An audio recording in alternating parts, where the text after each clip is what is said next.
great team. They play fast. They get downhill. I mean, as soon as they make a three, as soon as they make a layup, I mean, in 4 seconds or less, they're down the court scoring again. So that's just on us, attention to detail, and not letting our foot off the gas. What did Coach Christie say to you guys? What did Coach Christie say to you guys after the game? Yeah, that's on us. Like, the coverages didn't change. Nothing changed at halftime. We didn't make any adjustments on purpose because we were doing well in the first half. And for some odd reason, as a unit, we just didn't buy in and we didn't lock in on that third quarter. There's a couple of plays where we didn't know if we were in a zone or if we were in man. And again, that's on us. You may have answered it there. In the first half, you guys kind of kept them from getting downhill. What did you see that was working maybe in that first half that wasn't there in that third quarter? I think we're just doing a better job of supporting each other and making them, drive and kick rather than, I think the third quarter, a lot of ISO ball, a lot of one-on-one, and leaving your man on an island.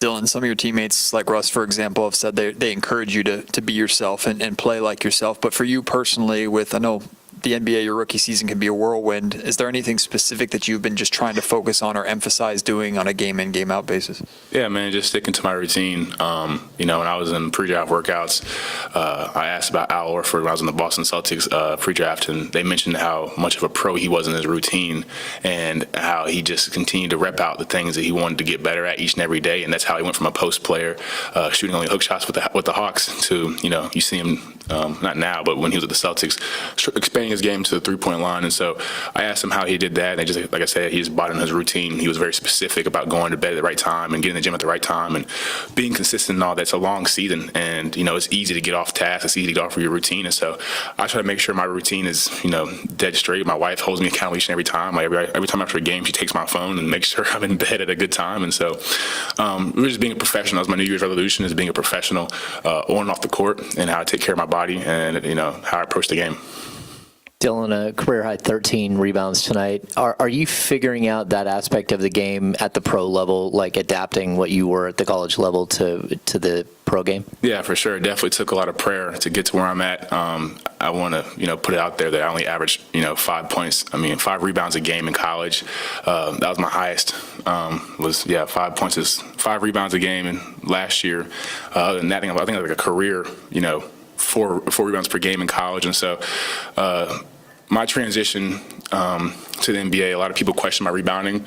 You're 6'10", you're 6'11", and you're a great offensive rebound, but defensively, what's the problem? And I think a lot of that was I was used to boxing out because the SEC, we got a lot of people like myself in there, and so I'm trying to keep them off the glass and then keep my off the glass. But here, there's only a handful of guys like Mitchell Robinson, Steven Adams, where guys you really have to make sure you're boxing out. But other than that, you can kind of hit and go get. And so me and my player development coach, Gary Adams, we just nailed really how can we become a better rebounder, because that's how I'm going to stay in this league, is being a rebounder and being an energy guy. And so that's something I look forward to each and every day, is a rebounding ball. It's a gift. Dylan, from the Bean Boys, every time you get in the game, you get a loud ovation from the crowd. Just kind of talk about how you're settling in, finding your role, finding your place here in the NBA in your rookie season. Yeah, like I said, it's all glory to God. Outside of the will of God, I would not be here in the NBA. Like I said, you look on the stat sheet, I didn't wow people, in college. I averaged 5 points per game. I rebounded the ball 5 times per game. I averaged like 1.6 blocks per game.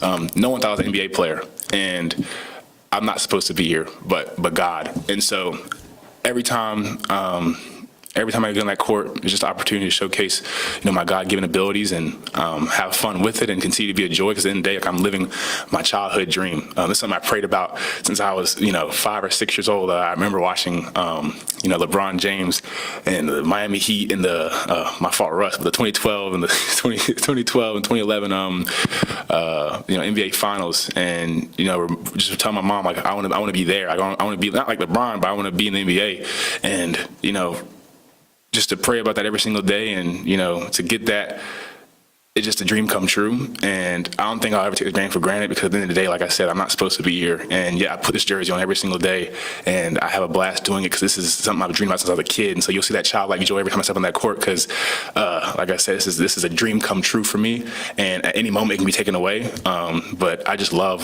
playing basketball. I love accomplishing and living the dream and having fun. And having Max and Neek and Precious out there with me, being the Bean Boys, like, you couldn't ask for a better group of guys. Coming into this process, You hear a lot about how the NBA is just, business is cutthroat. It's, your teammates are more individualized and they're worried about themselves. But, we might not be having a great season, but this is the best locker room I've really been a part of outside of my last year at Auburn.